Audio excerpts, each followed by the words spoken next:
जय गुरु जी, शुक्राना गुरु जी, अनंतम अनंतम शुक्राना, पल पल का शुक्राना, हर पल का शुक्राना, श्वास श्वास शुक्राना, सिमन सिमन शुक्राना। गुरु जी के श्री चरणों में उनके बेटी विभा का प्रणाम और आप सभी साथ संगत जी को जय गुरु जी। ओम नमः शिवाय, शिव जी सदा सहाय। ओम नमः शिवाय, गुरु जी सदा सहाय। गुरु जी के पवित्र पुनीत चरणों में हम सब लाडलों की यही अरदास, सर्वदा भला होवे, सर्व सुख होवे, सबके मन में सबके लिए परम शांति की कामना हो और सब मिलकर इस आध्यात्मिक सफ़र पर चलकर आध्यात्मिकता को अपना आधार बनाकर, अपनी नींव बनाकर और सात्विकता को अपना गहना बनाकर, अपनी आत्मा में उसे उतारकर हम परम कल्याण के लिए, पूरे विश्व के लिए अंदर से यही मंशा रखें कि यह विश्व इतना सुंदर बन जाए कि यहाँ पे जितनी भी सौल्स हैं, जितनी भी आत्माएं हैं, वह आध्यात्मिकता से भरी हुई रहें और माया लोक, मृत्यु लोक की जो ऊर्जाएं हैं वो ब्रह्मांड लोक से, ब्रह्मांड की आत्मा से अलाइन होकर और जितनी भी सकारात्मक ऊर्जाएं ब्रह्मांड में फैली हुई हैं वो मृत्यु लोक से कनेक्ट हो जाएं। जीवन इतना सुलभ हो जाए, जीवन इतना सुंदर हो जाए कि हर कोई ईश्वरी हो जाए। कल्पना करने में बड़ा अच्छा लगता है कभी कभी जब मैं बैठी होती हूँ और मैं जो बोली हूँ और जब मैं इसे विजुलाइज करके सोचती हूँ तो बड़ी एक आनंद की अनुभूति होती है मुझे कि यदि ऐसा हो जाएगा, और होगा, मेरा पूरा विश्वास है मेरे महादेव पे, मेरे गुरु जी पे, कि ये एक पल आएगा।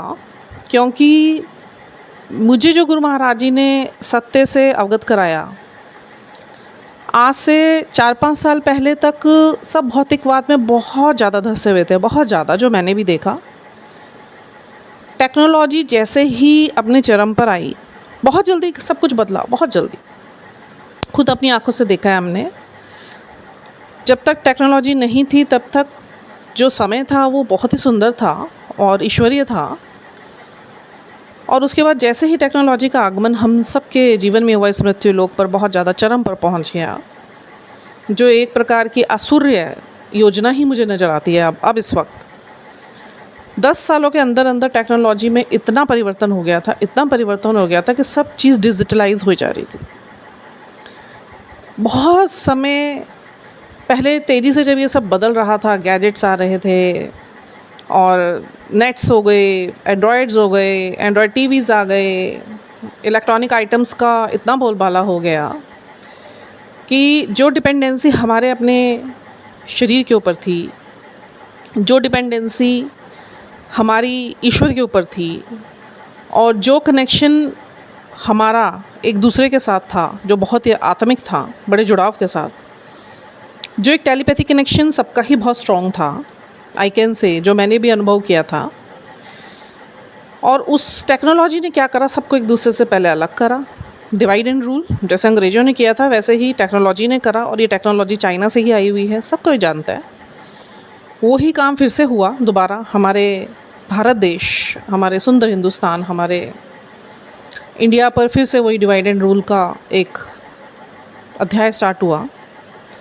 और उसने इतना बुरा निचोड़ा लोगों को कि लोगों को लोगों से अलग करा, संबंधों को संबंधों से अलग करा, लोगों को घर के अंदर सीमित कर दिया, लोगों की सोच सीमित हो गई। देखने को ये सब देख रहे थे कि हम लोग बहुत ज़्यादा टेक्नोलॉजी की वजह से विस्तृत होते चले जा रहे हैं, हमारी नॉलेज वाइड होती चल जा रही है। दूसरी तरफ ये किसी का भी ध्यान नहीं जाने दिया इस महाअसुर ने कि हम ईश्वरीय ज्योत हैं, और आज से पहले तक भी इन सब चीज़ों के बगैर हम जी रहे थे और बहुत अच्छे तरीके से जी रहे थे, जिसमें हम बहुत आनंद में थे, अनुभूतियों में थे, ईश्वरीय थे, आध्यात्मिकता थी, सात्विकता थी, जुड़ाव था, टेलीपैथी था, संबंधों में सुंदरता थी, आना जाना था, एक दूसरे के चेहरे देख पाते थे।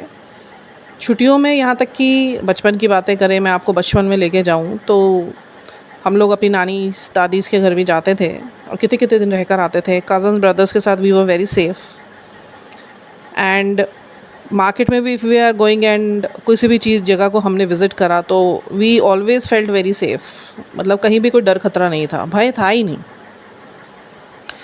अब ये भय भी उत्पन्न टेक्नोलॉजी की वजह से हुआ। मैंने बहुत डीप एनालाइज़ करा, बहुत चीज़ें गुरु महाराज जी ने मेरे को सिखाई हैं, और ये सोचने समझने की जो समर्थता होती है ये बढ़ती ही तब है जब आप कनेक्शन में आते हैं स्पिरिचुअल, जब आप स्पिरिचुअल हो जाते हैं और आपका जो माइंड है और बॉडी और सोल जो है वो इंटरकनेक्टेड होकर अलाइन हो जाती है, और वो ब्रह्मांडीय आपकी जो आत्मा है वो ब्रह्मांड की आत्मा से मैच हो जाती है, कनेक्ट हो जाती है डीपली। तभी ये सब समर्थता हमें ब्रह्मांड की तरफ से प्राप्त होती है। नहीं तो इंडिविजुअल अगर हम अपनी अकेले की समर्थता को समझने की कोशिश करेंगे तो हमारे अंदर कोई समझ नहीं है, हम ना समझ हैं, हम कभी इन चीज़ों को समझ भी ना पाते, क्योंकि हम इन चीज़ों को समझ रहे थे उस वक्त टेक्नोलॉजी से पहले।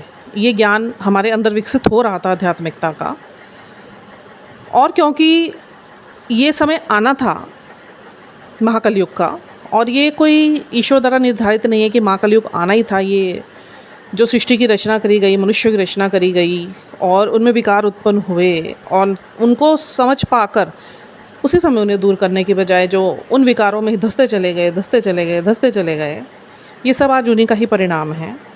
जो ईश्वर ने हम सब सॉल्स को पृथ्वी पर फ्री विल के साथ छोड़ा हुआ है, वो जब तक उसमें इंटरवेंशन नहीं करते, जब तक अधर्म अपने चरम पर नहीं आ जाता, क्योंकि ईश्वर ने भी कुछ नियम बनाए हैं हमारे साथ। हमारा डाइजेशन सिस्टम, हमारे प्राणवायु और हमारा पीनियल ग्लैंड, थर्ड आई, वो ईश्वर ने अपने हाथ में रखा हुआ है। और जो हमारी विल पावर है, जो हमारी विल है, हमारी अपनी सोचने समझने की जो एक क्षमता है, उसे फ्री छोड़ा, उसमें कोई उल्लंघन नहीं उन्होंने डाला तब तक जब तक हम अधर्म के उस चरम सीमा तक ना पहुंच जाए जहां पे हमारा विनाश फिर निश्चित होना था। अब देखिए आप कि ईश्वर कितने सब्र से भरे हुए हैं, कितने पेशेंस से भरे हुए हैं कि उन्होंने अब तक इंतज़ार करा।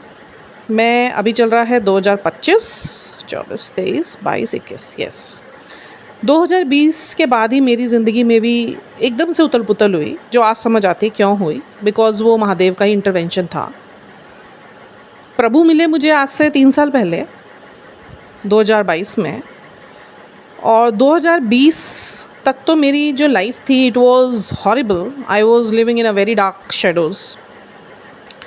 My life was not good, my energies were totally completely black, not because of my faults, because of black projections, because of ना समझी। और इतनी आध्यात्मिक मैं रही, मैं आज सोचती हूँ कि जब से मैंने होश संभाला और 15-16 साल की एज तक मैं आई, उसके बाद माँ भगवती ने मुझे अपनी तरफ मोड़ा। स्पिरिचुअलिटी आप साथ लेकर आते हैं जब आपका जन्म होता है, ये हमारा पुनर्जन्म ही है। कुछ कार्य ऐसे रह जाते हैं जो हमें ये मौका मिलता है कि हम इस जन्म में आकर उसकी स्मृतियों में आकर उसको पूर्ण करें। ये सत्यता है, सबके लिए है। जिसको याद आ गई, देखो स्पिरिचुअलिटी का जो पाथ है, जो पथ है आध्यात्मिक, ये बना सबके लिए, बट चलते इस पे कुछ ही हैं। अब बहुत सारी आत्माएं हैं, सबको भेजा तो आध्यात्मिकता के लिए ही जाता है, परंतु क्या होता है कुछ सीख के ही रह जाती हैं, नई आध्यात्मिकता के पथ को पाकर भी नहीं पा पाती। कुछ गलतियां करके चलती बनती हैं, कुछ को समझ ही कुछ नहीं आता, जैसा चल रहा है वैसे में ही चले गए। कुछ होती हैं आत्माएं जो इस चीज़ को समझ पाने की कोशिश करते हैं, प्रयास करते हैं, झोंक देते हैं अपने आप को। झोंकना पड़ता है आध्यात्मिकता के पथ पर, अपने आप को झोंकना पड़ता है, अपने आप का समर्पण ईश्वर को करना पड़ता है, आस्था रखनी पड़ती है, समर्पण करना पड़ता है, विश्वास करना पड़ता है, परीक्षाएं देनी पड़ती है। ये उथल पुथल तो है, तभी ईश्वर की प्राप्ति आपको होती है, तभी आप स्वयं को जान पाते हैं, तभी आप अपने आत्मा के उद्देश्य को जान पाते हैं, और आप फिर ये निर्धारित कर लेते हैं कि अब यही रास्ता जो सत्यता का रास्ता है, और यही पहले था। जिस टेक्नोलॉजी की मैंने बात करी, उस टेक्नोलॉजी से पहले था, और टेक्नोलॉजी के बाद उसमें सिंक होकर, उसमें लिप्त होकर कवर हो गए हम लोग, और अपनी आध्यात्मिकता को भूल कर जो हम विकसित हो रहे थे, विकासशीलता के दौर पे चलते चलते हम लोग ठहर गए, हमें ठहरा दिया गया, और हमने अपनी विल पावर का यूज़ नहीं करा, which was very free from God side, और हमने बेवकूफ़ियाँ कर दी। इतनी परेशानी उत्पन्न हो गई, और मैं ये चीज़ें सोचती थी, मतलब टाइम वाइज टाइम जब चीज़ें घट रही थी, ऐसा नहीं कि मेरे मन में ये चीज़ें गुरु महाराज जी ने प्रश्नों के रूप में उत्पन्न नहीं करी। मैं बहुत शुरू से अकेला अपने आप को सोचने की मेरी जो एक हैबिट गुरु महाराज जी ने डाली वो आज समझ आती है क्यों। पहले भी मुझे सबके बीच में रह के भी अकेले रहना ही पसंद था, और क्योंकि सामाजिक थे और पूरी जानकारी नहीं थी, पूरा ज्ञान नहीं था, तो समाज को भी अपना ही हिस्सा समझा, लोगों को अपनी ज़िंदगी का हिस्सा समझा, और बजाय बैलेंस बनाने के जो एक सत्यता मेरे अंदर पहले से ही कौंध रही थी कि मुझे हर चीज़ को लॉजिकली जानने की बड़ी इच्छा रहती थी, बड़ी जिज्ञासा रहती थी, और मैं जब भी अकेली बैठती थी I always spare time with my soul always. मतलब मुझे रहता पता नहीं, मुझे शुरू से ऐसे ही लगता था, मुझे सब बोलते भी थे कि तू बैठती है ना अकेले तो तेरा पता नहीं चलता, क्या सोचती रहती है पता नहीं। वो मैं सोचती नहीं रहती थी, वो मैं आत्म अवलोकन करती रहती थी अंदर अपनी, आपसे ही प्रश्न पूछती थी, किसी चीज़ का जवाब नहीं होता था तो वो मैं उसे अंदर से खोजने की कोशिश करती थी, पर उस टाइम पे ज्ञान ही पूरा नहीं था और समर्थता नहीं थी ईश्वर की। ईश्वर साथ में ही थे, बट ईश्वर भी देख रहे थे कि मैं कहाँ तक इसे याद करने की कोशिश करती हूँ। आज मैं अपनी पिछली ज़िंदगी के बारे में बैठ के जब सोचती हूँ तो बहुत सारी चीज़ें ऐसी इंटरकनेक्ट कर रही हैं, मुझे इतनी रिलेट कर रही हैं, इतनी रेजोनेट कर रही हैं, मैं खुद हैरान हो रही हूँ कि मेरे साथ ये इंट्यूशंस होना और मुझे घटने वाली चीज़ों के बारे में पहले ही आभास पहले भी हो जाता था। कौन व्यक्ति कैसा है पूर्ण रूप से तो नहीं, बट हाँ ये ऊर्जा मेरे अंदर शायद मेरे पिछले जन्म की रही होगी कि लोगों की एनर्जीज़ मुझे पहले भी स्कैन हो जाती थी, पूर्ण रूप से नहीं आंशिक रूप से, कि पता चल जाता था इसके मन में क्या है, ये बंदा क्या सोच रहा है, ये मेरे लिए क्या भाव रखता है। इंडिविजुअलिटी पे सोचती थी, मतलब सरबत में नहीं सोचती थी, इंडिविजुअलिटी पे सोचती थी, स्पिरिचुअलिटी पे नहीं सोचती थी। इंडिविजुअलिटी जो होती है वो एक बिंदु है, और जो स्पिरिचुअलिटी है दैट इज़ एक्सपेंशन। तो तब तक सीमित था सब कुछ, और बहुत सारी ऐसी घटनाएं घटी, बहुत सारे एक्सीडेंट्स हुए मेरे, बहुत मेजर एक्सीडेंट्स, और बहुत सारे ऐसे मेरे साथ घटनाएं जो घटी ना वो अपने आप में नॉर्मल घटनाएं नहीं थी। मैं सोचती थी कि मैंने किसी को नहीं देखा, किसी के साथ कुछ ऐसा हो रहा होता है, बट वो मेरे साथ घटी।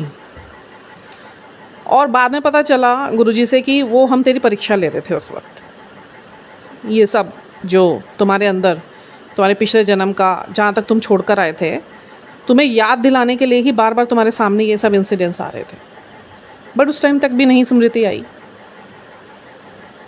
अब उसके बाद क्या हुआ, माँ ने मुझे अपनी तरफ मोड़ा, माँ भगवती, हनुमान जी, सबसे पहले हनुमान जी से कनेक्ट हुई, गुरुजी ने मुझे कनेक्ट करा सबसे पहले हनुमान जी से।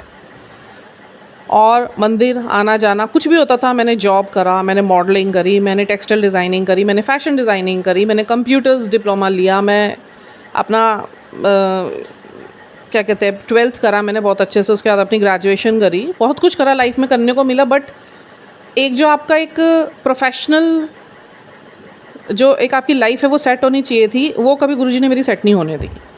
आज समझ आता है क्यों, क्योंकि उद्देश्य ही कुछ और था आत्मा का। बहुत प्रयास करे मैंने, मतलब मैंने कोई कसर नहीं छोड़ी कि कुछ ऐसी चीज़ जिसका मैं ज्ञान ना ले पाऊँ।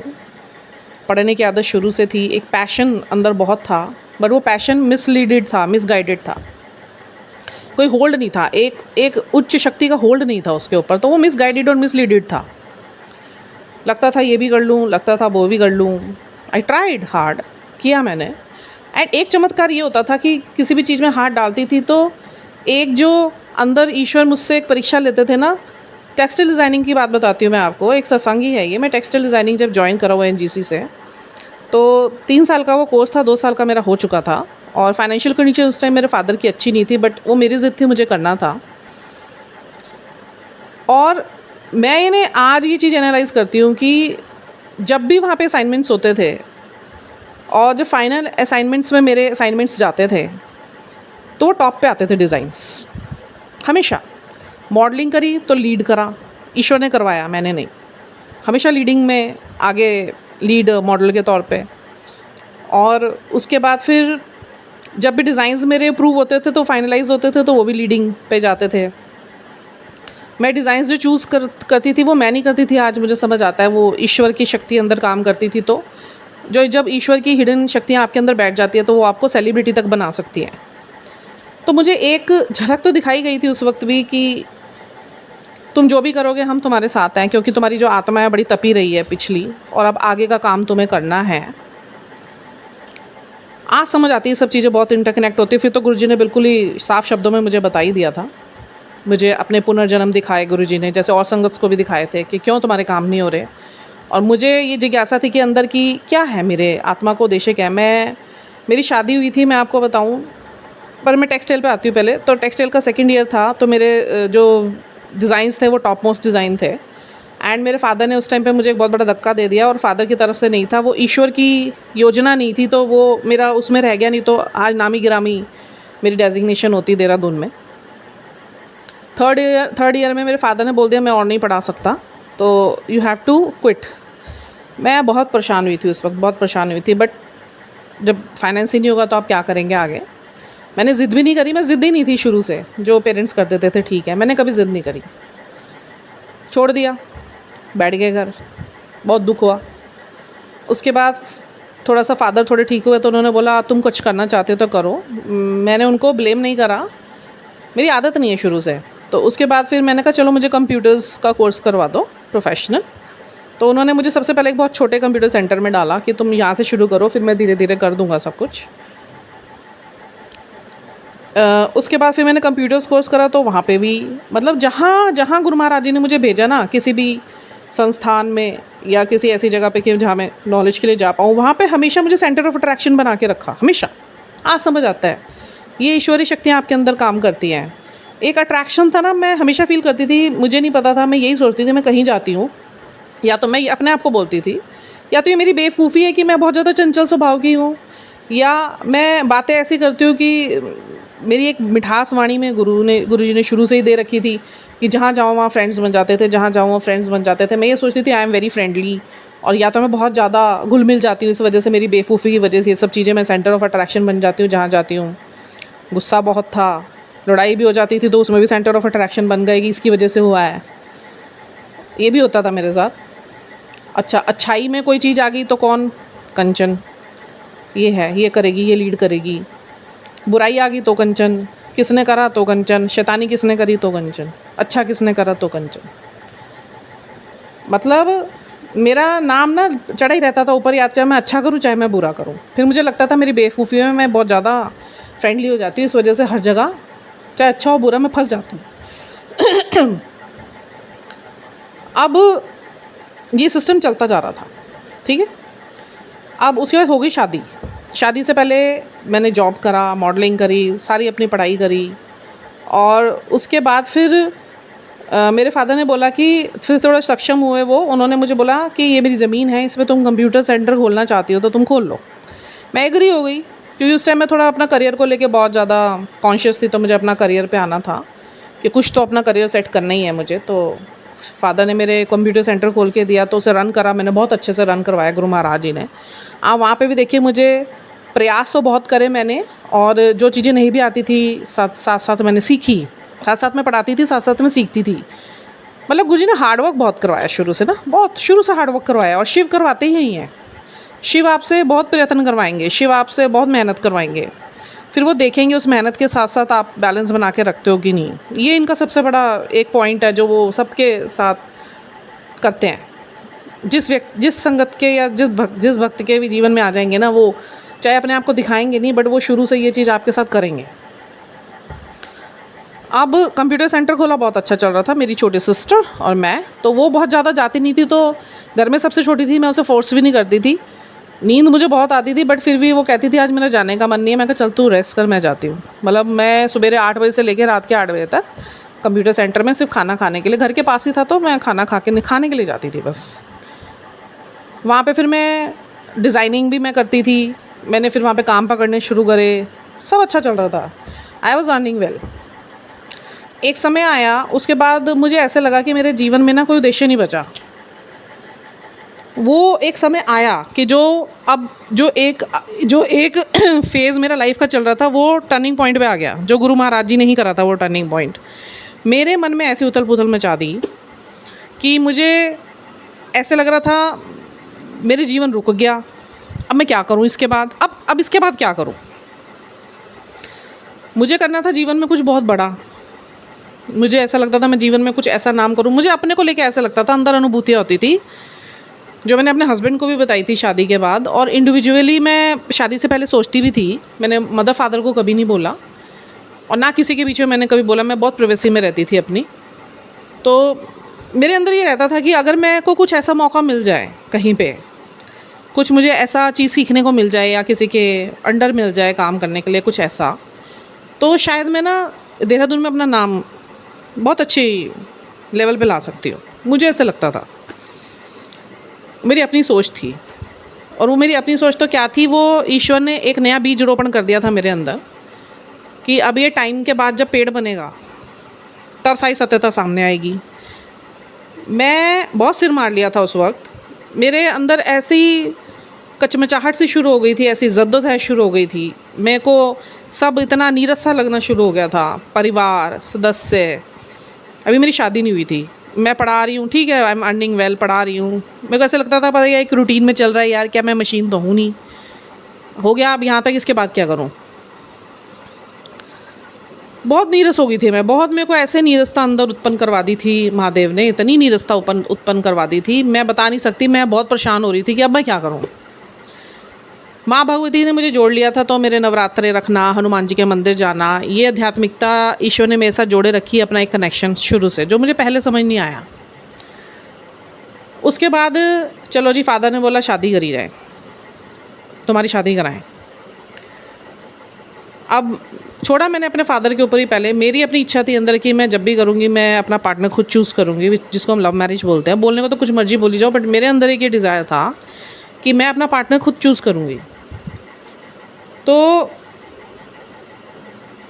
मेरे फादर ने बोला कि हम लोग मेरे फादर बनिए और मम्मा मेरी मारवाड़ी। तो फादर ने बोला मैं तुम्हारे लिए चूज़ करूँगा। मैंने कुछ बोला नहीं ज़्यादा, जानती तो मैं बहुतों को थी, फ्रेंड्स थे, तो लगता था भाई चलो किसी के साथ भी जब करनी होगी तो कभी होगा ऐसे, तो पूछ लेंगे किसी से भी, हो जाएगी शादी किसी से भी। अब फादर ने ढूंढने शुरू करे, वो एक से एक ऐसे बकवास बंदे, बता नहीं सकती मैं, तो बचा लिया महादेव ने मुझे। मैं वो समय याद करती हूँ, मैं बहुत हंसी आती है। बहुत देखने गए लड़के लड़के पंजाब लुधियाना, और मेरी मदर साथ थी, गुरुजी उनके हृदय में बैठे हुए थे, माँ उनके हृदय में बैठी हुई थी, तो बचा लिया मुझे। मेरे अच्छा वो मेरे फादर के जो चॉइस थे, उस समय शादी नहीं हुई। बट जो मैंने भी करी तो वो भी एक गुरुजी की योजना थी। जो पति मुझे बहुत टॉक्सिक मिला था, जब वो जानबूझ के मिला था। देखिए जितने भी, आज ये सत्य आपको एक उजागर करती हूँ महादेव का, कि जिसके भी पार्टनर्स बहुत ज़्यादा टॉक्सिक है ना, वो मलाल ना करे, वो अपने ना भविष्य पर और अपने वर्तमान पर बड़ा प्राउड फील करे कि ये टॉक्सिकेशन आपकी आत्मा की जागृति करवाएगा। आपके अराउंड जितने भी आपके फ्रेंड्स, फैमिली मेम्बर्स और आपके खुद के जो हाफ्स हैं, ठीक है, बेटर हाफ्स, तो अगर वो टॉक्सिक है ना बहुत ज़्यादा आपके विपरीत, दैट मीन्स कि वो महादेव की योजना है। और कहीं ना कहीं आपको बार बार उनकी तरफ से इतने ट्रिगर्स मिलेंगे, इतने ट्रिगर्स मिलेंगे, इतने ट्रिगर्स मिलेंगे, इतना अपमान मिलेगा, इतना आपका जो वो है मानसिक शांति वो भंग होगी, बहुत भंग होगी, सर्वनाश टाइप का हो जाएगा। क्योंकि महादेव जिसके जीवन में काम करते हैं उसका तो पूरे सर्वनाश पे लाके खड़े कर देते हैं पहले। और मेरे हस्बैंड, मैं सोचती थी लव मैरिज हुई, और लव मैरिज मेरे को तो एक्सीडेंटल मैरिज लगती है, क्योंकि जिससे मैंने करनी थी शादी, which was my childhood love, 8-9 साल का, वो हो नहीं पाई। कुछ ना कुछ ऐसा कारण बन गया कि लास्ट मोमेंट पे सब ख़त्म। वो डिप्रेशन हुआ था, वो भी महादेव ने ही बचाया, माँ ने बचाया। हुए फिर से बूस्टअप हुए, अपनी ज़िंदगी संभाली। और उसके बाद फिर शादी हुई, मैं जॉब करती थी, तो मेरे हस्बैंड वहाँ पे आते थे काम कराने के लिए, इनका अपना बिज़नेस था उस टाइम पे। तो वहाँ पे इन्होंने ही मुझे प्रपोज़ किया और शादी हो गई। और आप यू वॉन्ट बिलीव, जब उन्होंने प्रपोज़ नहीं किया था एक बात शेयर करती हूँ मैं आपसे, बड़ी फ़नी बात है वो, कि अब सारी मेरे को ना जो धागों के सिरे हैं ना, वो अब सब मेरे हाथ में है। अब मुझे पता है मेरे साथ जो हुआ क्यों हुआ। उसके बाद फिर उन्होंने मुझे, मैं बोलती थी, ये आते थे और बहुत ज़्यादा मेरे से फ्रेंडली होने की कोशिश करते थे और मुझे पसंद नहीं थे। मैं बोलती थी, मैं कहा माँ से बात करती थी मैं, तब भी अंतरात्मा से अपनी माँ से ही बात करती थी, टेलीपैथिक। माँ कुछ भी हो जाए ना, इस बंदे से मेरी शादी मत कराना। Very funny incidence. हुआ क्या, इन्होंने वन डे ही प्रपोज्ड मी सडनली, और पता नहीं महादेव ने मेरा माइंड ब्लैंक कर दिया। जिस समय शादी नहीं करना चाहती थी उससे ही मेरी लव मैरिज हुई। अब हो गई लव मैरिज, चलो भाई। अब जैसी शादी हो गई, और एक इंसिडेंस मैं आपको बताऊं, मुझे संकेत बहुत पहले से मिल रहे थे। मेरे फादर को पसंद नहीं थे, मेरे घर वालों को पसंद नहीं थे। क्यों पसंद नहीं थे? क्योंकि we were very financially strong and my husband was not much financially strong as my father was.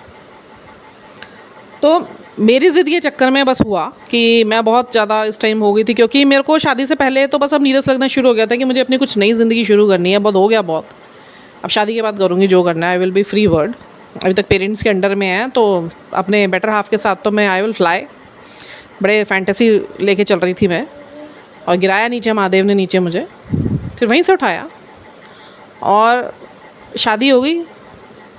शादी जब हो रही थी, मेरी विदाई के टाइम से पहले थोड़ा, मैं घर के अंदर खड़ी हुई थी। मेरे फादर साहब मेरे पास आते हैं और बोलते हैं कि अभी तो तू मेरी दहलीज़ के अंदर है। ये संवाद हुआ था मेरे फादर के साथ मेरा डायरेक्ट, कि अभी तो तू मेरी दहलीज़ के अंदर है, पता नहीं मेरा मन नहीं मान रहा, तू छोड़ दे, कोई नहीं, बारात वापस मोड़ दूंगा मैं, जो ज़िल्लत सहन करनी है मैं कर लूँगा। बड़ा फिल्मी सा सीन हुआ था।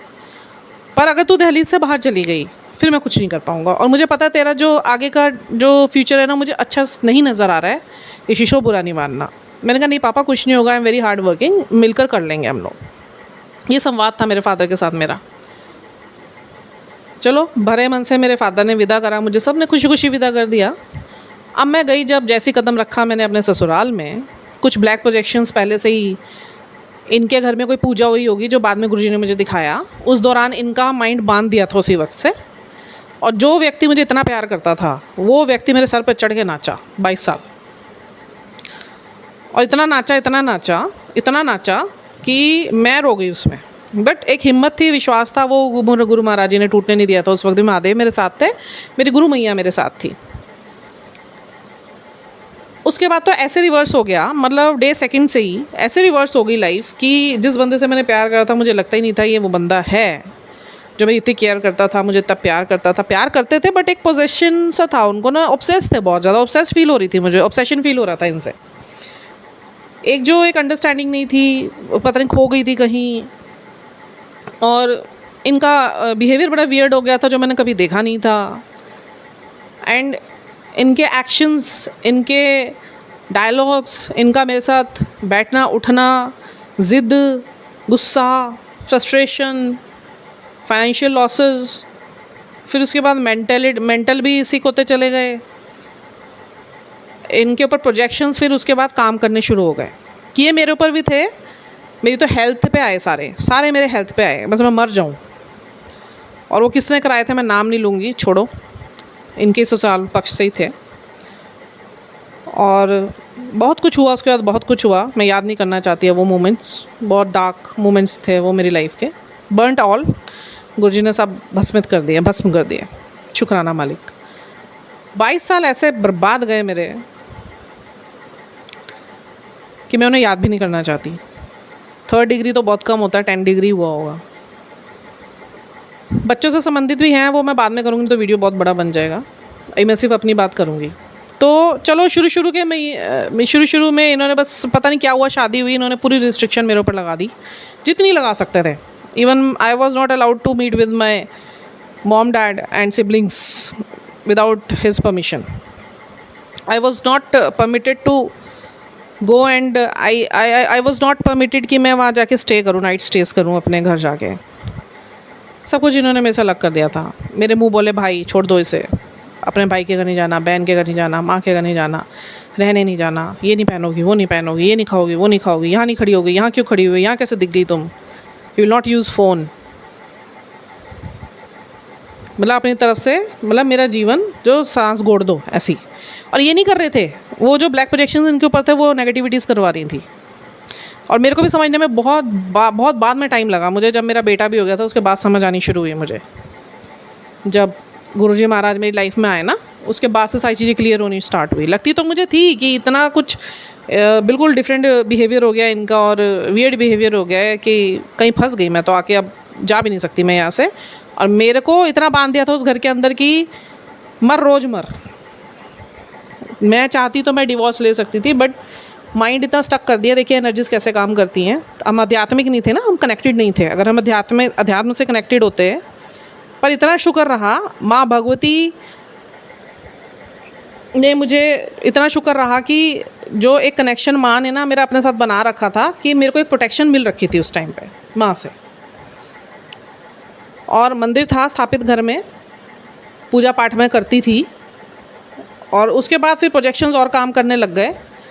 मेरी आध्यात्मिकता को क्षीण कर दिया गया। एक समय ऐसे भी आया कि मंदिर भी हटा दिया मैंने। इतने घर में झगड़े, इतने घर में बेहूदगियाँ फैली हुई थी कि मन हट गया, मेरा मन हटा दिया गया और मैंने मंदिर ही हटा दिया घर के अंदर से, हटवा दिया, मेरे से हटवा दिया, छोड़ दिया सब पूजा पाठ कि कुछ नहीं है, बेकार।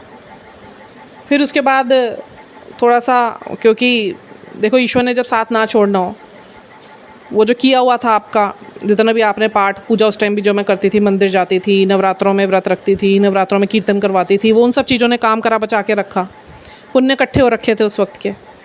तो फिर से एक जागृति हुई और हम दोनों पे थोड़े टाइम के लिए फिर थोड़ा सा वो पुण्य में काम करे। फिर से मेरे हस्बैंड थोड़े से ठीक हुए और उन्होंने बोला भाई मंदिर वगैरह आप स्थापित करो, क्यों ऐसे कर रही हो।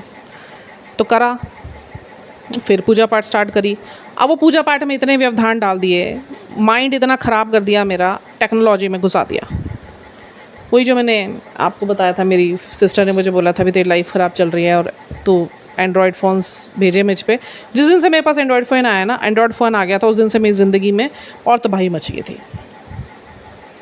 कनेक्ट हो गई थी सोशल मीडिया से घर बैठे बैठे, और लाइफ ऐसी चल रही थी कि घर से बाहर भी नहीं देख पाती थी मैं। तो वो एक चरण जो मेरी नियति लिखी हुई थी, जो एक काला समय मेरे जीवन में, चाहे मेरे प्रारब्ध के कर्मों का जो बंधा ही हुआ था, और वो मेरे अपने ही कर्मों का बंधा हुआ था, जिसमें फिर नकारात्मक ऊर्जाओं ने भी अपना पूरा असर दिखाया। बट ईश्वर की देखिए बहुत शुक्रगुजार हूँ मैं, माँ मेरी गुरु मैया, मेरी काली मैया ने और मेरे गुरु महाराज जी ने तब भी हिडन फॉर्म में मेरे सामने नहीं थे, बट एक विश्वास था मेरे प्रभु बैठे हैं, कुछ नहीं होगा। बहुत उतार चढ़ाव है, बहुत उतार चढ़ाव अपने हस्बैंड के साथ मैंने देखे। इनको तो मेरे खिलाफ ऐसे खड़ा कर दिया था कि ये राक्षस थे और मैं एक लथड़ी फतड़ी सी छोटी सी ऐसी चीज़ की जिसके ऊपर कभी भी कोई रोंद के चला जाए, ऐसा बना दिया था। बट एक ईश्वर की ऊर्जा ने मेरे अंदर काम करती रही, मैं लड़ती रही ज़िंदगी से, और वो सामर्थ्य गुरु महाराज जी का ही दिया हुआ, मेरी मैया का दिया हुआ। लड़ते लड़ते लड़ते इतनी आगे तक हो गए कि बच्चे भी बड़े मुश्किल से हुए थे मेरे, वो एक अलग प्रकरण है। और मेरे बेटे के बाद तो और प्रोजेक्शंस फिर मेरे मायके की तरफ से हो गए। नाम नहीं लूँगी मैं किसी का भी, ईश्वर ने मना करा है, क्षमा कर दिया मैंने सबको। उसके बाद से तो मैं फिर से एक बार डिप्रेशन में चल गई। मैं लाइफ में 2 बार डिप्रेशन में गई हूँ, जिसमें शायद मैं मर जाती, मेरे महाराज ने नहीं बचाया। और मेरी तबीयत बड़ी ख़राब हो गई थी, बड़ी मुश्किल से जान बची मेरी। वो गुरु महाराज जी ने एक बार नहीं हज़ारों बार मेरी जान बचाई। आज समझ आती है कहाँ कहाँ, सब पता है मुझे, एक जगह पता है कहाँ गुरु महाराज जी ने मेरे मरने से बचाया मुझे। एक बार नहीं 20 बार, शुक्राना मालिक का। अब उसके बाद फिर जब मेरी शादी के बाद तो बहुत उथल पुथल मची। बच्चे बड़े होते होते ये सब देखते हुए बड़े हो रहे थे। वो लोग लड़ाई झगड़े, मारा पीटी, गंदगी, गालियाँ गलोच। मेरे हस्बैंड गाली एक भी नहीं देते थे। मेरे हस्बैंड कभी अल्कोहल नहीं पीते थे। मेरे हस्बैंड कभी मतलब ऐसी कोई उनको गंदी आदत नहीं थी जिसे हम एडिक्शन बोलेंगे, कुछ भी नहीं था। बिल्कुल साफ़ सुथरे इंसान थे, बिल्कुल साफ़ सुथरे इंसान। और ईश्वर में इतने रमे हुए थे ये, शादी से पहले जब मुझे मिले थे, आध्यात्मिक पूरे। बस हम दोनों के कुछ पुण्य होंगे, ऐसे हमने पुण्य करे होंगे कि हम बच गए दोनों, हमारा रिश्ता बच गया। महाराज की ही देन है, बताते हुए बताने का भी मन नहीं कर रहा, बट पता नहीं क्या गुरु महाराज ने, आज मैंने कुछ और शेयर करना था और अंदर से क्या निकलवा दिया सब कुछ। मेरी यात्रा ही निकलवा दी एक छोटी सी। देख गुरु जी की अभी मैं बोल रही हूँ और बटरफ्लाई वाइट कलर की फ्लिक करके जा रही है यहाँ से। दैट मीन्स कि वो ही बोल रहे हैं। मैंने नहीं, आज ये नहीं, मैंने बोलना ही नहीं था। मैंने आज बेटे के, जो मेरे बेटे से संबंधित एक सत्संग शेयर करना था, और जो कल मेरे साथ हुआ सत्संग शेयर करना था, वो फिर कभी करूँगी मैं। बट आज गुरुजी जो बुलवा रहे हैं ठीक है, उनकी रज़ा। और बटरफ्लाई का आना अपने आप में ये संकेत है कि वो यही चाहते थे आज मैं ये बोलूँ। इनके मर्जी के बगैर तो मैं कुछ नहीं बोलती। तो बेटे के बाद तो इतनी परेशानी हुई, इनके ऊपर और हावी हो गया जो शादी के टाइम का करा हुआ था। मेरे को समझ नहीं आने दे रहे थे और इतनी परिस्थिति ख़राब हो गई थी कि मेरे हस्बैंड अल्कोहलिक हो गए, रिहैब सेंटर तक जाना पड़ा, पुलिस केस हो गए, मतलब किसी तरीके से काबू नहीं आ रहे थे अब ये। और जब लड़ते थे ये लगता ही नहीं था इंसान लड़ रहा है, ऐसे लगता था वो इनके अंदर से राक्षस लड़ रहा है, काबू ही नहीं आते थे। जो ये ऐसे थे ही नहीं बिल्कुल भी। आप सोचो ऊर्जाएं कैसे काम करती है। इसलिए आध्यात्मिक होना कितना ज़रूरी है, आपका कनेक्शन ईश्वर के साथ सिमरन जाप और पाठ से होना कितना ज़रूरी है। पाठ करना कोई हमारे लिए नहीं बोलते, वो पाठ करने का मतलब ये होता है कि आप जितना पाठ करेंगे ना, आपकी जो ऊर्जा है ना ईश्वर की ऊर्जा के साथ जब कनेक्ट हो जाएगी ना, तो आपके ऊपर ये असर होने नहीं देते ईश्वर, वो बीच में ढाल बन के खड़े हो जाते हैं। ये ढाल पहले बड़ी कमज़ोर थी, ईश्वर ने बस इतना मुझे ज़िंदा रखा कि यहाँ तक लाना था इन्होंने मुझे निकाल के।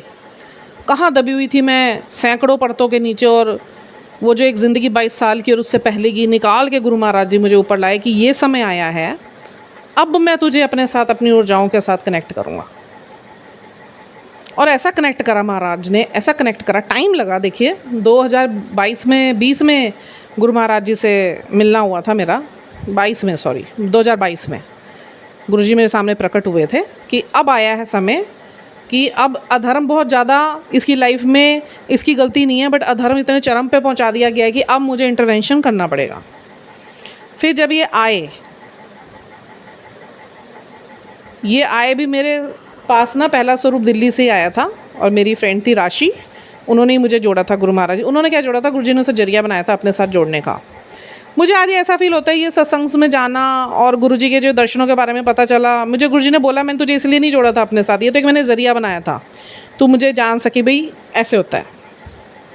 तेरे को लेके मेरा कुछ और ही योजना ये थी, अवेकनिंग, आत्म जागृति। तो ये इतना बड़ा प्रोसेस के बाद गुरु महाराज जी 2022 में, वो भी एक इंसिडेंस के थ्रू आए थे, वो मैंने शेयर करा हुआ। मेरे हस्बैंड गिर गए थे कहीं सुनसान जगह पे, तो 3 लड़के थे, उन्होंने एकदम फ़ोन उठाया, वीडियो कॉल पे इन्होंने बस मेरे को इतना वीडियो कॉल करा था, कंचन मेरे को बचा ले। और मैं तड़प गई थी और मैंने अपनी फ्रेंड को बताया, दिल्ली की थी वो राशि, मैं कहा ऐसे ऐसे हो गया, मैं उनसे सारी बात करती थी उस वक्त। तो उसने कहा ये गुरुजी हैं तो इनको बोल दे ठीक हो जाएगा। मैंने इनको, मेरा पहला संवाद गुरुजी से यही था फ़ोन में, जब इनका स्वरूप था मेरे सामने ये मेरा बिल्कुल स्पष्ट संवाद था। मैं नहीं जानती आप कौन हो, बट मुझे इतना पता है कि उन्होंने बोला आपसे कहूँगी तो हो जाएगा और मैंने बोला आप जो भी पुण्य आत्मा है मेरे हस्बैंड को प्लीज़ घर तक पहुंचा दीजिए।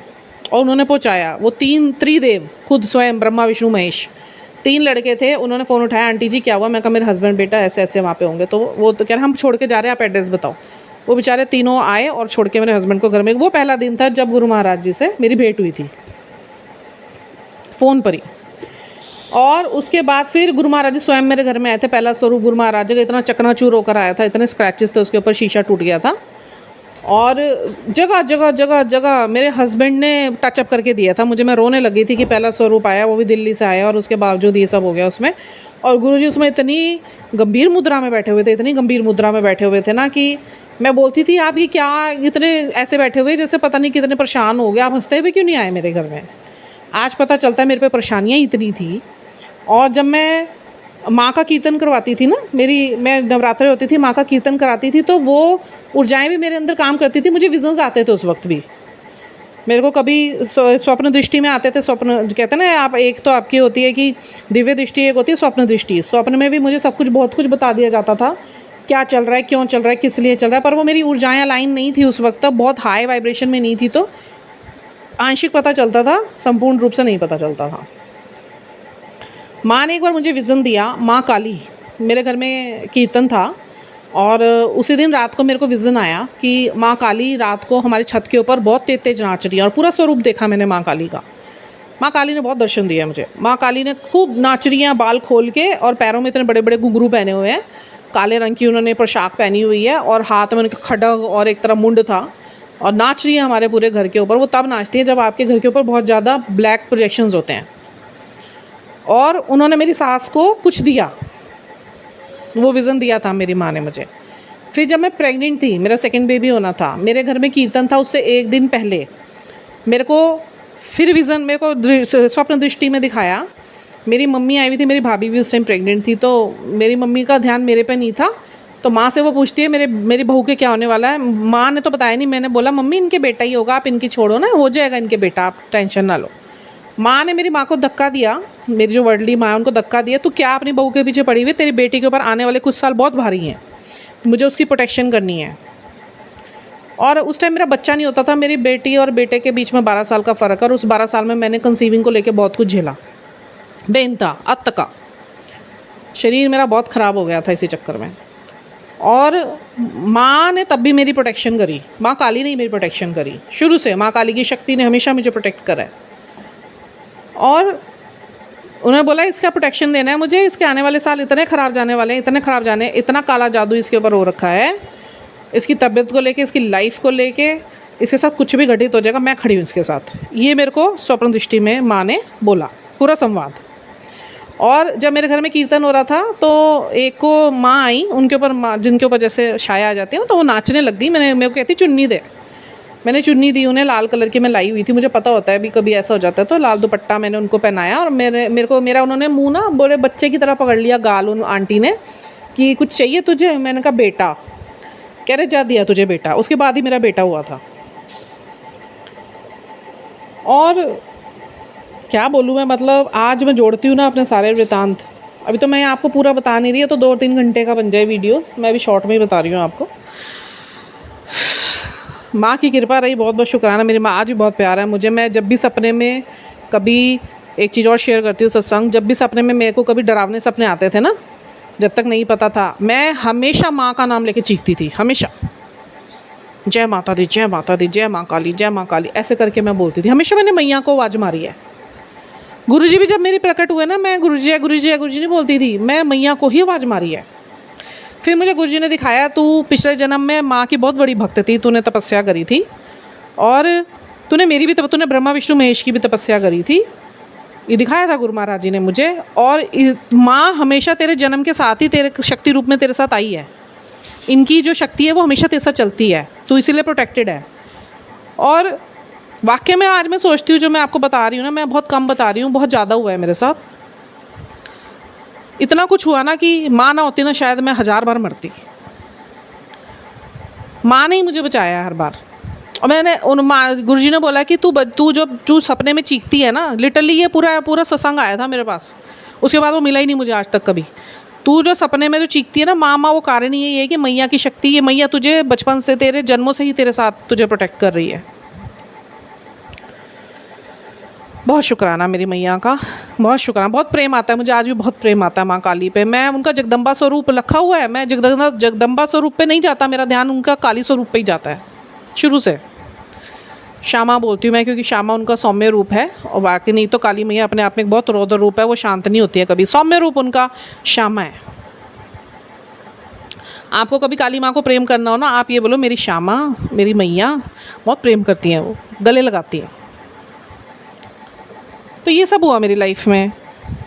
अब उसके बाद मैं अपने हस्बैंड को बोलती थी, जब थोड़ा समय ठीक था इनके साथ शादी के बाद, कि पता नहीं यार, मैं एक दिन इधर उधर घूम रही थी, तो मेरे हस्बैंड ने बोला क्या तू इधर उधर वॉक करी जा रही है। मैंने कहा पता नहीं यार, मैं बड़ा नीरसता से फील हो रही है। एक शादी से पहले नीरसता फील हुई थी, अब ये 2-4 साल बाद मुझे फिर नीरसता फील हो रही है।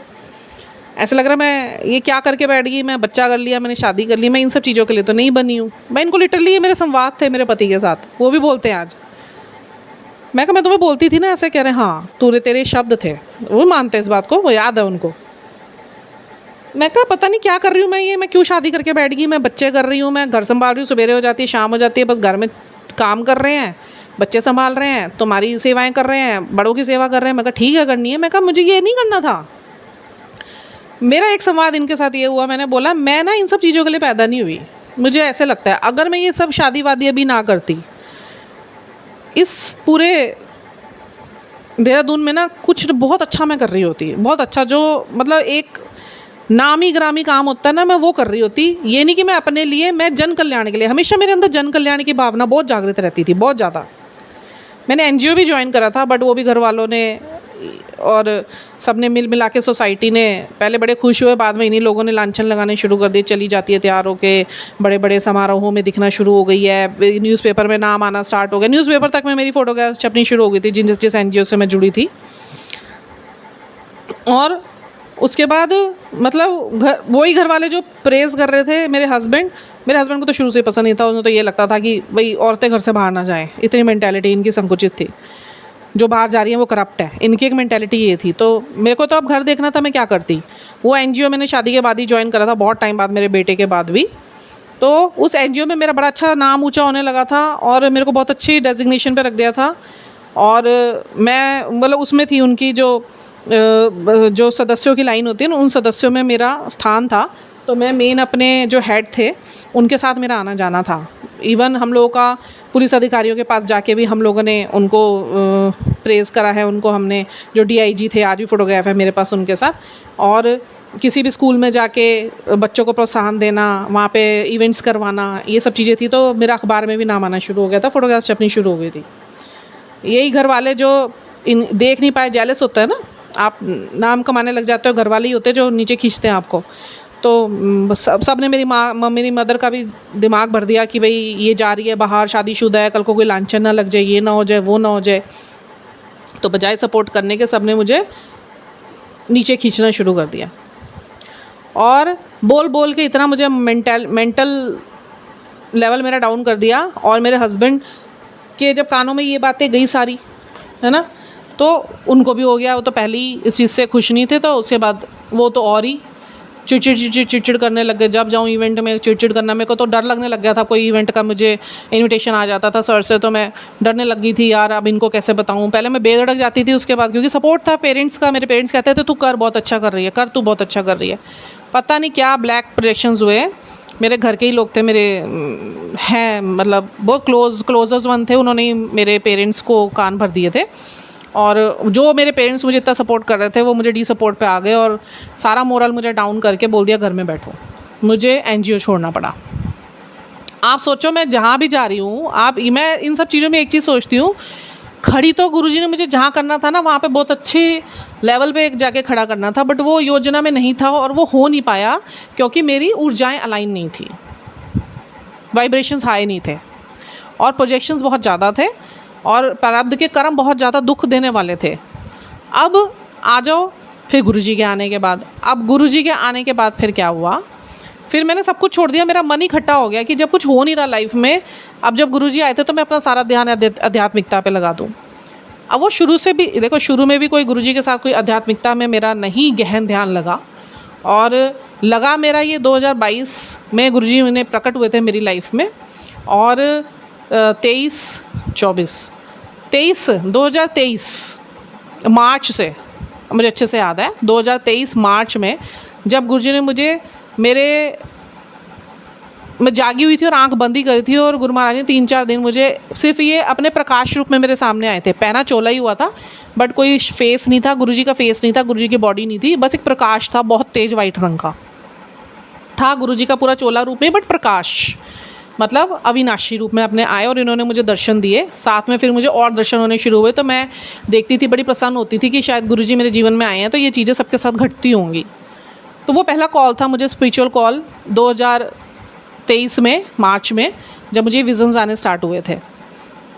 और ये यात्रा मेरी तब से शुरू हो गई थी। और मेरी यात्रा से संबंधित तो मेरे बहुत अनुभूतियाँ, वो मैं नहीं बताऊँगी क्योंकि अभी उसका हुक्म नहीं है मुझे। तो ये सब मेरे लाइफ में चला। अब मैं इन सब चीज़ों को पता नहीं मैं क्यों बोल गई आज, मुझे नहीं पता। मैंने कभी ये चीज़ें डिस्कस नहीं करी, मेरे आप जितने मर्जी वीडियो सुन लो, मैंने कभी डिस्कस नहीं करा। मैं बैठी कुछ और करनी थी, सच्ची में मैं कुछ और करने बैठी थी। आज मुझे हेल्थ इशू से लेके और अपने बेटे के और कल के सत्संग को लेके ही कुछ बनाना था। बहुत सुंदर मैंने गुरु महाराज जी के बारे में सोचा हुआ था, मुझे बोलना है जो मेरे को अंदर से फील होता है, तो वो नहीं मैं बोल पाई। गुरु महाराज जी ने देखो अंदर बैठ के मेरे से क्या बुलवा लिया। मैं हैरान हो रही हूँ इस चीज़ को सोच के। यही अपने आप में इतना बड़ा सत्संग मेरे लिए बन गया कि मैंने क्या आप लोगों के साथ शेयर करा है। और बहुत सुंदर ये यात्रा भयावह भी रही, पर मैं आज सोचती हूँ तो आनंदित भी रही कि ईश्वर आज भी धरती पर ही हैं, हिडन फॉर्म में हैं। ब्रह्मांड से आज भी ऊर्जाएं काम कर रही हैं। जो अपनी वाइब्रेशंस आध्यात्मिक तौर पर अपने आप को पूरा आध्यात्मिक कर लेता है, कैसे उसके साथ अनुभव होने स्टार्ट होते हैं। अलग अलग आत्माओं की अलग अलग यात्राएं हैं, सबकी यात्रा अपनी अलग अलग है। और 3-4 साल से तो ऐसा हो गया है, 3-4 साल पहले तक इतना हालत ख़राब थी जो टेक्नोलॉजी की मैंने बात करी, अब ये 3-4 साल से आप सोचो, खुद बैठ के सोचना, जो मैंने भी सोचा, एकदम से कैसे सारी चीज़ें आध्यात्मिक पाथ की तरफ कैसे जाने लग गई। मतलब लोग योग की तरफ जुड़े, मेरे को भी जोड़ा गुरुजी ने योग की तरफ, जो ये हम योगास करते हैं, मैं योगा करी 1-1.5 साल, बहुत योगा करी मैंने। और उसके बाद फिर एकदम जैसे ये आध्यात्मिकता की तरफ ज़्यादा मुड़ने लग गए और ये आध्यात्मिक मूल्य ज़्यादा हमारे फैलने लग गए। मैंने ये अनुभव करा 3-4 साल के अंदर ही हुआ। फिर गुरुजी ने मुझे दिखाया, फिर गुरुजी ने मुझे टैरो से जोड़ा, और वो मुझे करवाना नहीं था, बस वो मुझे ऊर्जाएं दिखानी थी, ऊर्जाएं कैसे काम करती है। तो उस टाइम के लिए कुछ 1 साल के लिए 6-8-9 महीने के लिए गुरुजी ने मुझे टैरो से जोड़ा। आप यकीन नहीं मानेंगे, कहीं से टैरो नहीं मैंने सीखा, ना यूट्यूब से, ना कहीं ना से। डेक आए जा रहे मेरे सामने, मेरा इतना रुझान इन्होंने डाल दिया था, मैं डेक्स खरीदे जा रही हूँ, कोई 3,000 का है, कोई 3,500 का। डेक्स सस्ते नहीं होते। 15,000 के मैंने डेक्स खरीद लिए। मैंने सोचा शायद गुरु महाराज जी ने मुझे टैरोज़ में डालना, फिर पता चला गुरु महाराज जी तो इस चीज़ के सख्त खिलाफ थे। पहले मुझे इतना इन्वॉल्व रखा क्योंकि मेरे कार्मिक्स डीलिंग कर रही थी, बहुत पेन्स में थी, तो मेरा ध्यान एक तरफ तो टैरो की तरफ डाल दिया और ऊर्जाओं को जानने की तरफ डाल दिया। ये टैरो उन्होंने मुझे डाला था सिर्फ ऊर्जाओं के ज्ञान के लिए कि ऊर्जाएं काम कैसे करती हैं। आप सोचो इन्होंने कैसे रेगुलेट करा सारा मेरा जीवन, ये मैं अलग से बनाऊंगी वीडियो। और सारी ऊर्जाओं के बारे में मुझे बता दिया बिना कुछ सीखे ही। मुझे मैं हर एक कार्ड का मैं किसी की भी ऊर्जा से मैं बता सकती हूँ कि क्या उसके जीवन में चल रहा है आज भी। अब तो और बढ़ता चला जा रहा है। मैं कार्ड्स अब खोलती नहीं, गुरुजी ने मना कर दिया मुझे। 5-6 महीने हो गए मैं टैरोस बिल्कुल हाथ नहीं लगाया। मेरे टेबल पे सेट एज इट इज़ गुरुजी का स्वरूप वहाँ रखा हुआ है मैंने, क्योंकि ऊर्जा होती है उसमें। आप ये सोचो कैसे जीवन में मेरे गुरु महाराज जी ने काम करा और एक एक चीज़ खुद करवा ली। और बोलते थे तुझे कुछ नहीं करना, तू बस कर्म स्वच्छ कर, अपने मेरे से अपने माड़े कर्म कटवा, अपनी ऊर्जाएं उच्च कर, स्वच्छ कर्मों पे आ, किसी का माड़ा नहीं करना, सिमरन से जुड़े रहना, पाठ जितना कर सकती है उतना कर ले। मेरा पाठ जब भी कम होता था ना, मुझे लगता था मैं सवेरे कर लिया, अब शाम को करूँगी। ऐसा भी समय आया कि सवेरे करा फिर शाम को करा, बीच में अपने काम कर रही हूँ, परेशान हो रही हूँ क्योंकि कार्मिक डीलिंग्स में थी। स्वच्छ हो रहे थे मेरे विकार। उस टाइम परेशान बहुत रहती थी, दुखी बहुत रहती थी, क्योंकि चीज़ें आपके अंदर से निकल रही हैं। अब उस दौरान में तो मतलब बहुत ज़्यादा मैंने चीज़ों को देखा। फिर उसके बाद मुझे समझ आया कि भाई ऊर्जाओं को, अपनी वाइब्रेशंस को हाई करना। जब मेरी ऊर्जाएं कम होती थी, गुरु महाराज जी मुझे बोलते थे, कहते कुछ नहीं थे, मौन रहते थे, बस मुझे ये कहीं ना कहीं से मैसेज आता था, या मेरे ध्यान में मुझे बोल देते थे, raise your vibration, raise your vibration, raise your vibration. Synchronicities में भी जो यूनिवर्स मेरे से बात करता है अभी भी, और उससे पहले तो जब मेरे को समझ ही नहीं थी तब भी यूनिवर्स बात कर रहा था मेरे से, कनेक्ट करा गुरु महाराज जी ने मुझे यूनिवर्स की शक्तियों से। और मतलब तब भी वहाँ से मुझे यही सिंक्रोनिसिटीज़ में कहीं भी लिखा हुआ आ जाता था, raise your vibrations, you need to raise your vibrations. अब रेज योर वाइब्रेशन का मतलब सबके लिए ही, यहाँ पे सब संगत के लिए, कि गुरु महाराज जी का पाठ 8 पहर की भक्ति में डाल लो, चलते फिरते उठते बैठते सोते खाते पीते। कम बोलो, सरल रहो, स्वभाव अच्छा रखो, किसी का माड़ा ना करो, माफ़ कर दो सबको, जेलसी मत रखो, स्वच्छ कर्म करो, नीडीज़ की मदद करो, हेल्प करो, कहीं पे लिप्त मत हो, मोह छोड़ दो और ईर्ष्या करना छोड़ दो, द्वेष करना छोड़ दो, झूठ बोलना छोड़ दो, निंदा करना छोड़ दो, चुगली करना छोड़ दो, किसी के बारे में बात करना छोड़ दो, अपनी हेल्थ पे ध्यान दो, अपने मेंटल हेल्थ पे ध्यान दो, अपने फिजिकल हेल्थ पे ध्यान दो और अपनी स्पिरिचुअल हेल्थ पे ध्यान दो। ये सब चीज़ें गुरु महाराज जी ने करवाई मेरे से। और अभी भी इसमें बहुत कुछ बाकी था करवाना जो आप करवा रहे हैं। मतलब मेरे को गुरु महाराज जी का एक संवाद बहुत अच्छे से याद है। मुझे कहते थे, आज भी कहते हैं, तुझे कुछ करने की जरूरत नहीं, बहुत ज़्यादा मत सोचा कर कैसे होगा, जो कराना है मैंने कराना है, आज तक भी मैंने कराया, आगे भी मैं ही करवाऊँगा। तो ये सबके लिए है। और एक संवाद जो बहुत ही सुंदर, जब बहुत कुछ हो रहा था तो मैं रोती थी, भाई नहीं समझ आ रही थी चीज़ें, विश्वास में थोड़ा लाने में टाइम हो रहा था, तो मैं रोती थी कि अब इतना हो गया है तो अभी कुछ जीवन में और हो क्यों नहीं रहा। जब इतना हो गया, गुरुजी ने कनेक्ट कर लिया, आज से कुछ महीने पहले तक इतना गुरुजी ने मुझे अपने साथ कनेक्ट कर लिया, तो वो समा क्यों नहीं आ रहा जो आना चाहिए। फिर गुरुजी ने एक संवाद करा मेरे साथ, महादेव ने, क्यों रोती है, ये गुरुजी ने मुझे बोला, क्यों रोती है तू, अभी तो मैं तुझे हर उस जगह पे लेके जाऊंगा। सॉरी, ये संवाद अपने आप में इतना भावुक है। गुरुजी ने मुझे बोला कि अभी तो मैं तुझे उस हर जगह पे लेके जाऊंगा जहाँ तू रोई थी, वहाँ से तुझे हंसा के वापस लाऊंगा। सॉरी। बहुत भावुक संवाद था ये गुरुजी का, जो गुरुजी ने मेरे साथ करा था। बहुत प्यार से बोले थे वो।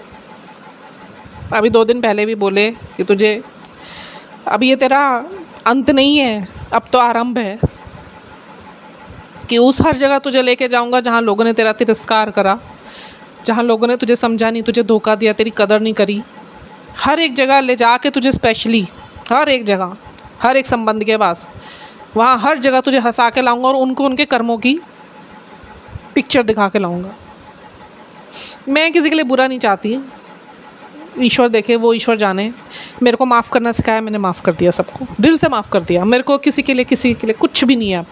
मैं दूसरे की ग्रोथ देख के जो पहले मुझे अंदर आ जाता था, ये बढ़ रहा है, मैं कैसे नहीं, मेरे को गुरुजी ने वो भी साफ़ करवाया। जिस दिन तुम्हारे अंदर से किसी की उन्नति को या किसी की सफलता को देख के, किसी के सफ़र को देख के अंदर से ये भावना आनी बंद हो जाएगी कि इसके साथ हुआ, मेरे साथ क्यों नहीं है, जेलस होने लगे, बंद हो जाए, उस दिन समझ ला तुम मेरे हो गए। गुरुजी ने मुझे यही आशीर्वाद दिया। मेरे को गुरुजी का ये संवाद है, अभी मैं आपके साथ शेयर करना चाहती हूँ। वीडियो तो बहुत लंबा बन गया। कि आस्था और समर्पण का मतलब बताया गुरु महाराज जी ने मुझे, कि मैंने मेरे से जो आस्था रखवाई और जो समर्पण मेरे से करवाया, उसका भाव बताया गुरु महाराज जी ने, बड़ा प्यारा। कि आस्था का अर्थ है कि जब तू देख ना सके मुझे, फिर भी तू मुझ पर विश्वास रखे बैठी हर हालत में। और समर्पण का अर्थ है जब तू समझ ना सके, फिर भी अपने जीवन की डोर मुझे थमा के बैठी है। और मैं तुझसे कोई छीना नहीं है, जो चीज़ छीनी है तेरे से वो छीनी नहीं है, मैंने सिर्फ थोड़ा सा विलम्ब करा है ताकि तुझे और बड़ा श्रेष्ठ दे सकूं। तो अपनी सारी चिंताओं को मेरी जटाओं में समर्पित कर, अपनी सारी पीड़ाओं को मेरी गंगा में प्रवाहित कर दे, अपनी सारी इच्छाओं को मेरे त्रिशूल पर चढ़ा दे। क्योंकि जब तुम मुझे सौंप देता है ना, जब तुम मुझे सौंप देगी मुझ पर, तब मैं वे देता हूँ जो तेरी कल्पना में भी नहीं होगा। हमेशा गुरुजी मुझे यही कहता है, तू सोच भी नहीं पाएगी विभा, जिस दिन तेरा ये समय पूरा हो जाएगा और जो तेरे हाथ में मैं दूंगा वो तेरे कल्पना से बहुत परे होगा। इससे बड़ा वरदान क्या होगा कि पाठ का उन्होंने वरदान ये दिया, मेरे को इतना हल्का कर दिया कि भगवान को याद करते करते मेरा मन इतना शांत हो गया, हल्का हो गया। मैं बहुत शांति में रहती हूँ।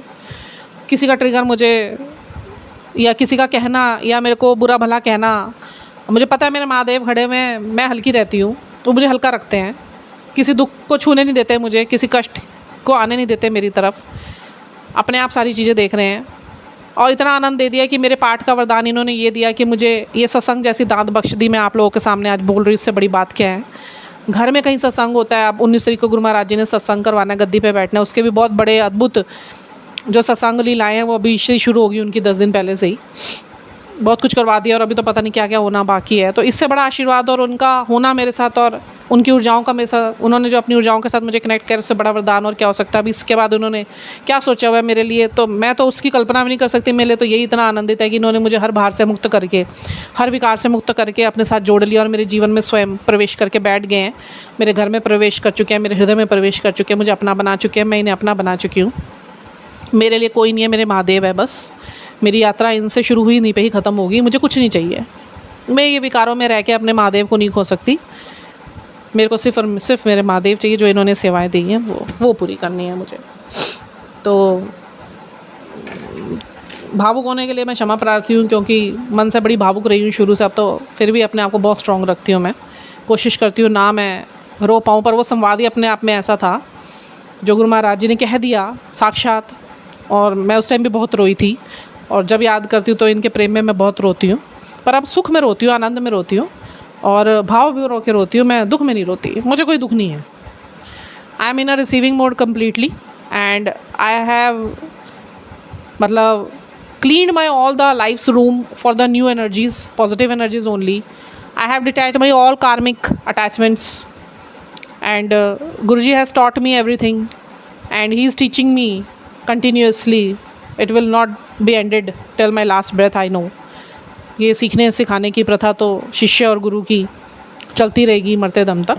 पर जो इन्होंने मुझे दिया ना, मैं ये चाहती हूँ कि आप अपनी यात्रा को आगे ले जाइए, क्योंकि ऊर्जाओं से जुड़ना बहुत ज़रूरी है। तब तक आप प्रोटेक्टेड नहीं हैं, काम होते होते भी ख़राब हो जाएंगे। तो इसलिए अपने आप को सिर्फ गुरुजी की पावर से जोड़िए, ताकि आपके आगे की यात्रा गुरु महाराज जी कराए। सबकी अलग अलग है, सेम नहीं है, सबकी अलग अलग है। और अपने सोचने समझने की क्षमता बढ़ाइए, चीज़ों को डिकोड करने की कोशिश कीजिए।